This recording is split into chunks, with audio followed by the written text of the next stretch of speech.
Oh man, I've got to get up. I've got to finish this Plymouth. Oh, I just need that extra little kick. It's so early. Oh, but if I don't get it done, Moparty's coming up. There's so much to do. Athletic Greens.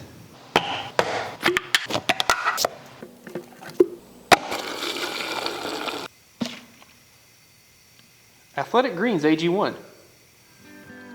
Listen folks, I've been drinking AG1 for a while now, and this stuff really does help. And what it can do for you is really help with your gut system, your digestion, and most importantly for me, energy support. Because this stuff right here gets me through the day to make sure that car gets where it needs to go. AG1 is much more than just a green powder drink. What this is your daily dose of multivitamin and multi-mineral support to get you through the day and feeling your best while not having to do a whole lot of work. All you do is one scoop in the morning, take a drink, and you're ready to go. Wow, I feel a lot better.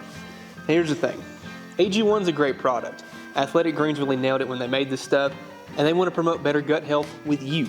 That's why they provided us a special link just for my viewers so you can get started with Athletic Greens. Go to athleticgreens.com/McCool for a free 1-year supply of vitamin D and 5 travel packs for free with your first purchase.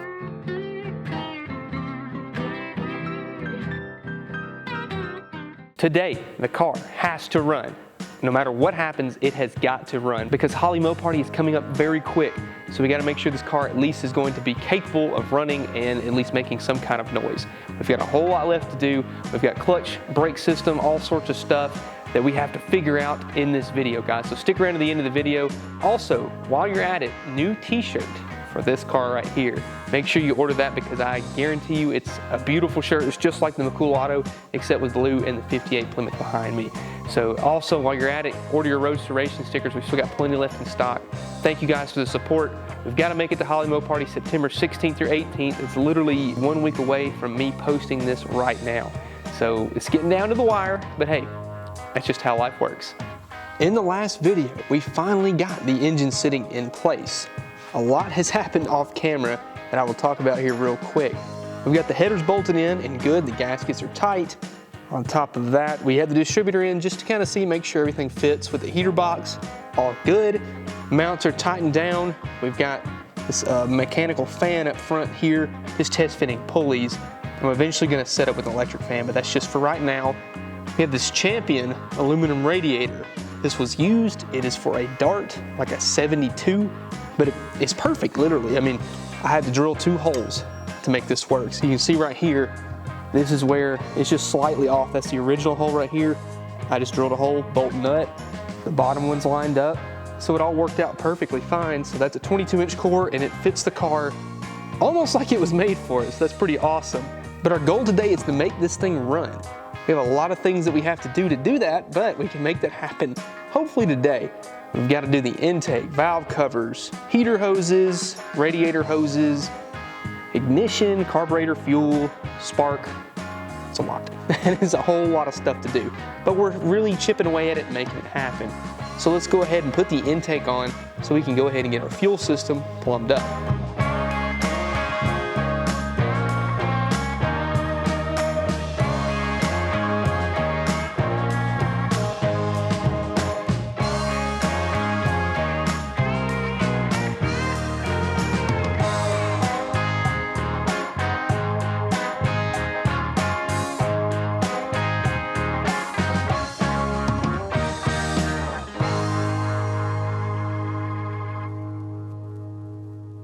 The intake's bolted on and drying up, so while we wait, check out this. Now, a couple videos back, I mentioned this carburetor. This is a Brawler 670. I got this from Holley, and this right here is a bad boy, and not for a lot of money. It's a good, affordable price for a lot of tunability that you really wouldn't see on a carburetor on its same level. Now, we have adjustable floats, of course, because we can actually see them. There's sight bowls here. That way you can actually adjust these in real time. On top of that, we have 4-corner idle adjustment, electric choke, vacuum secondaries that are adjustable. I think that's probably one of the coolest things about the Brawler is the fact that you can adjust this bad boy with a turn of a screw. Because unlike a regular Holley, you know, like you have these vacuum pods that, you know, they can kind of get annoying because you got to pull the lid off, you got to change the spring, you rip a gasket, you're out of luck. I like this because you can adjust this on the fly and not have to worry about pulling anything apart. Turn a screw, good to go. So I say we bolt this bad boy on and see how it looks. Just put on the Mr. Gasket spacer. It's an inch right there. It's phenolic, just so we can have a little bit of insulation from heat.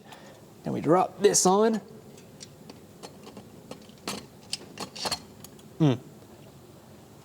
Wow. Wow. Now this Mr. Gasket fuel line actually comes with a couple other things that we can use. We've got a fuel pressure gauge that we will tighten up here, and then it comes with a hose barb so we can run it to an actual fuel hose, or we can run some kind of fitting if we wanted to do something different, but it comes with all this stuff so we don't have to worry about it. Look at there. All right, what I've got here is the beginnings of a transmission mount. You can see I drilled a hole here, and now I'm actually gonna make a box. So I'm just taking this piece of angle iron, cut it to fit, and then I'm gonna weld it in here, put in some box on the sides, and then probably make a gusset here and here just to keep like this from having to like flex or anything like that. So let's tack this in, and then we'll build our sides and then do the gussets.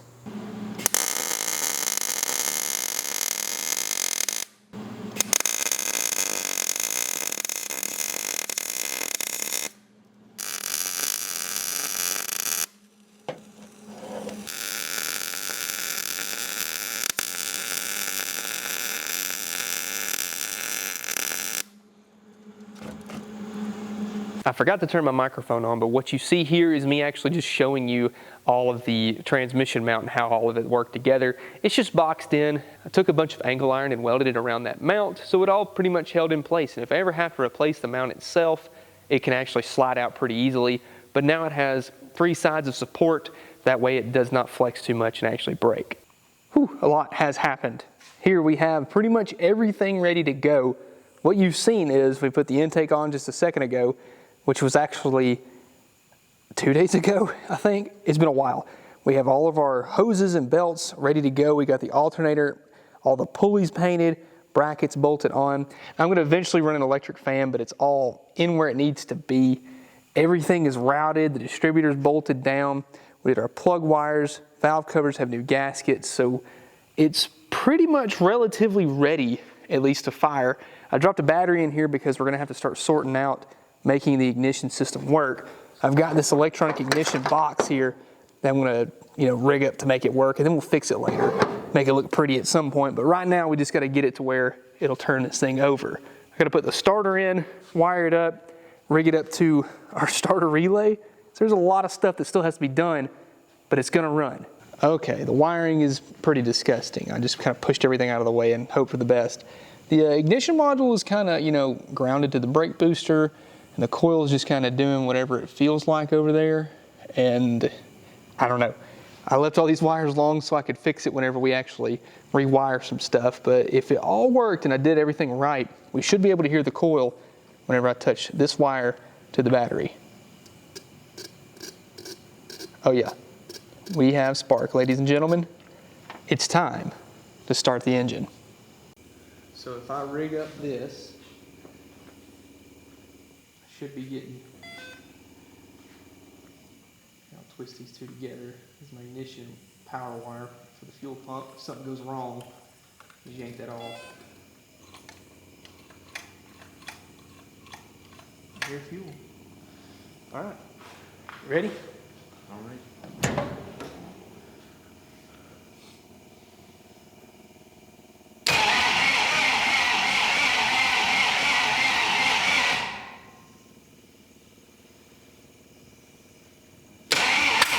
Ooh. 180 out.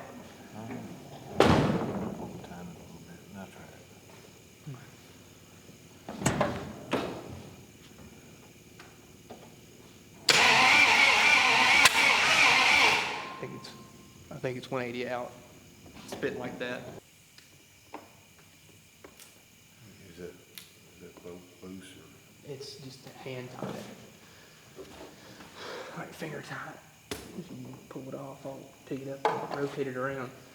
I thought I had it pointed at number 1, but I guess I didn't. Let's try again.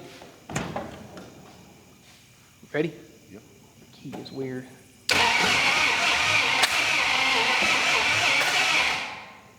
That's no better.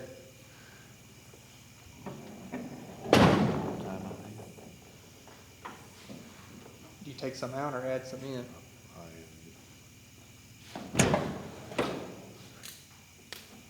Whoop, smoke.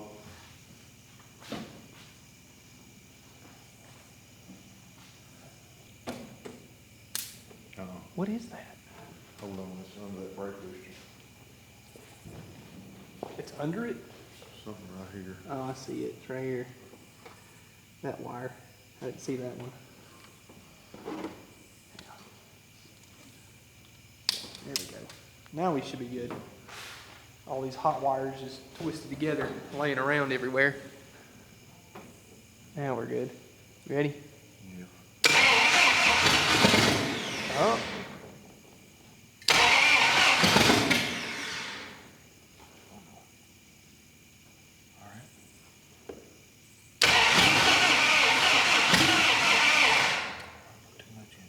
I think is the fuel pump working? Yeah, we got fuel pressure. You want me to run the key? Ready? Yeah.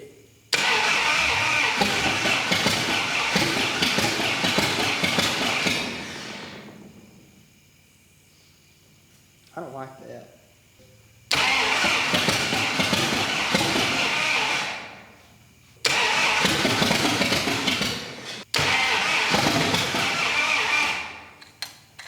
One more time.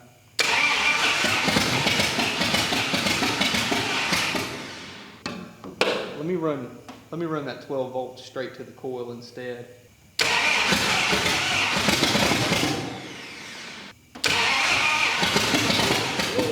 Whoa. We got fire coming out the exhaust. Let me dial it back a little bit. Big old fireball. That's right.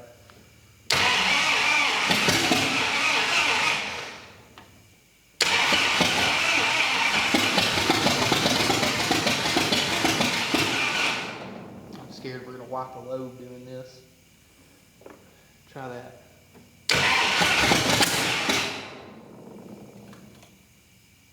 One more time, I guess.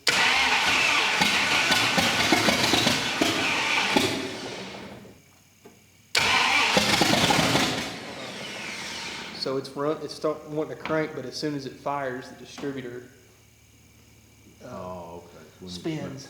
Need to snug it up in there. Yeah.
Something.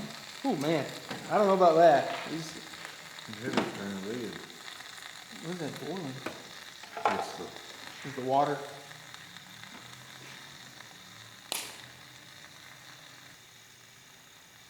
I don't know, that header got hot and it is glowing. And I think once it started getting hot, there's no turning back unless you shut it down. I guess we can let it cool off for a minute and try again. I'd hate to cook anything because something didn't sound too hot, or actually a little bit too hot, honestly. Let's find the timing light first, and then we'll continue on because I don't know what the time it was set at.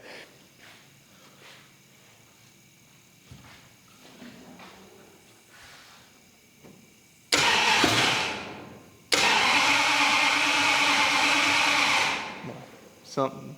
I need to go back through and reevaluate whatever happened. Something's not right. So what I might do is just get it back on top dead center, point it at number 1, and then just make sure it's where it needs to be. It runs. Barely. Yeah, I just don't like it though. It should run better than that. So it's the next day, and last night things got a little bit weird with trying to break in the cam on this car. It just never really ran right. And I mean, I couldn't get the timing sorted out. As you could see, I just was not happy with how things were going. And a lot of times it's just best to walk away and take a break and reevaluate things. So right now, I mean, I have not touched it yet this morning. What we're gonna do is just go through the basics again. Make sure we have our firing order right, make sure we have our timing where it needs to be sitting, because something just is not right. So it's like it's got way too much timing, but then it was also saying it had 10 degrees after top dead center. I don't know. So we're gonna go through everything and just try to figure out what the heck happened last night. So we're gonna start off with pulling the carburetor, just making sure that our idle screw is where it needs to be, and then adjust our mixed screws accordingly. And then we're gonna go back through the distributor because I think a lot of our problem is in that. So here's what I did. I pulled the carburetor off, made sure that the idle screw was where it needed to be, and the mixed screws were, I think, too lean. So I fattened them up a little bit, make sure it was gonna be okay. I pulled the distributor cap off and re-verified top dead center. I think that's gonna help us a little bit. So we're gonna fire it up now and just see what happens. Also, the coolant was a little bit low, so I topped it off with like half a gallon. So now maybe it shouldn't run hot, but I'm just gonna see if it'll idle now. So let's fire it up. All right, we got a fuel leak. Ooh, that's a lot. So back whenever Luke and Kevin came over to deliver the Plymouth, Luke and I had a little bit of an accident where the fan caught the fuel line, so he taped it up with this electrical tape, except, you know, of course that's gonna melt it, and it didn't last very long. So I'm gonna just fix that real fast. Dang. Okay, one setback after another. It's gonna be okay. All right, fuel hose is fixed. Let's try this again. Fire in the hole.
That's much happier.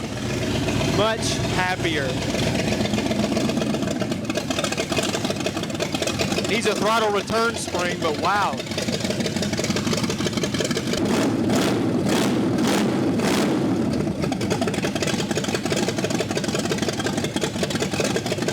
Oh yeah, much happier.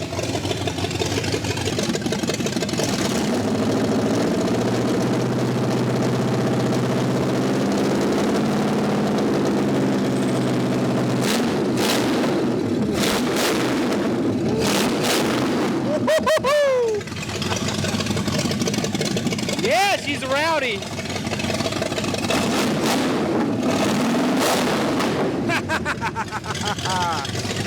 Woo! Yes! Yes!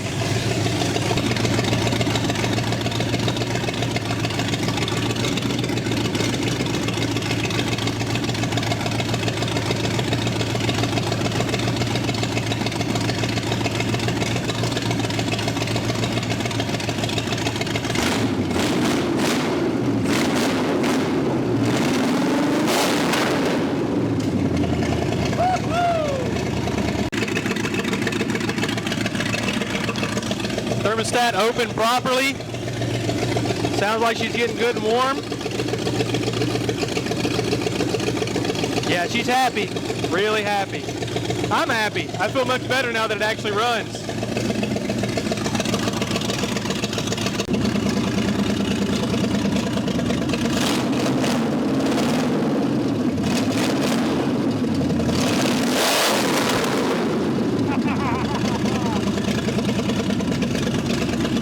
A few episodes back, I mentioned that I want to convert this car to a 4-speed. Now, the biggest hurdle for a 4-speed is clutch pedals. Now, you can see this is the original factory setup. No clutch pedal here, only one giant foot-long brake. We don't need that. What we do need are these clutch pedals. Now, Big M Automotive, thank you, John Foley, for sending me these. This was exactly what I needed. It's a factory clutch pedal setup. We got the 2 pedals just like we need them. And what I've already gone and done is I disassembled it, sprayed it down with the white lithium grease just to get it to where it actually moves and properly works. Drilled a hole right here for our new clutch setup because I don't have any of the linkage that goes right here. So we're just gonna go hydraulic, all hydraulic here. Get rid of all that mess and nonsense. On top of that, this car had brake lights that were operated by a hydraulic switch in the brake line. I'm doing away with that and adding this switch right here, right at the brake pedal. So whenever it's depressed, it'll actually turn the brake lights off. When you push the pedal, it relieves the pressure on this switch here and turns the brake lights on. So went ahead and added that, bolted it in, and it's all adjustable, so we'll wire that in when we get this in here. But let's go ahead and put some pedals in. And there you have it. Clutch pedals are in. Look at that. That's the first step in getting this thing to switch over to a manual. That was not fun. Had to drop the steering box to get the column to drop down, but it's in there, and that's all that matters at this point. Now we have to make sure everything else works for our hydraulic system. So let's talk about that.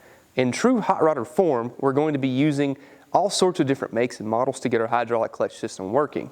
Now, starting off, we've got this clutch master cylinder from a Ford F-250 from like an 85 model. And the reason I chose this one is because it doesn't mount side to side, but top and bottom. So there's extra room that we can save because there's not a lot of space for us to mount this hydraulic clutch. And on top of that, we have this slave cylinder from a mid-80s Dodge truck. Now again, mounts top and bottom, so you have a little bit extra room, and it is quite a large slave cylinder, but it will work because we're using the same style hose mounting system. There's a rubber O-ring that goes inside here, has a metal lock on the end of each plastic hose, goes in here, then a roll pin locks it in place sideways. Both of these use the exact same style mounting system, and it makes it easy to make all this work. Now for the master cylinder, slave cylinder, and the hose to connect the two, 120 bucks from O'Reilly. You can't beat that to make a hydraulic system work on a budget. So here's that slave cylinder. And I know this looks really hack, but believe me when I say it actually does work. I made this little piece out of angle iron and then bolted the slave cylinder right to it. And then I made this little piece out of the old transmission mount that was for the automatic in the flathead. I just took it and I found this bolt. This all bolted right in. I had to weld a washer to make it fit. This spacer was just laying around. I mean, literally, this was in a trash pile, and I just found pieces to make it work. So whenever it all is said and done, we actually hook up the hydraulic hose, we got movement. And that's operating the clutch, which isn't in yet, but it will be here soon. So check this out. There's the master cylinder bolted in place. You can see this is the hose that I was talking about. All it is just like a plastic rubber type hose, which is not locked in yet, but you can see there's an O-ring that goes like on the end here. And then when you push it in, that rod will actually lock it in place. So I need to tighten this down, tighten down everything down below, but look at this. We now have a functioning clutch pedal.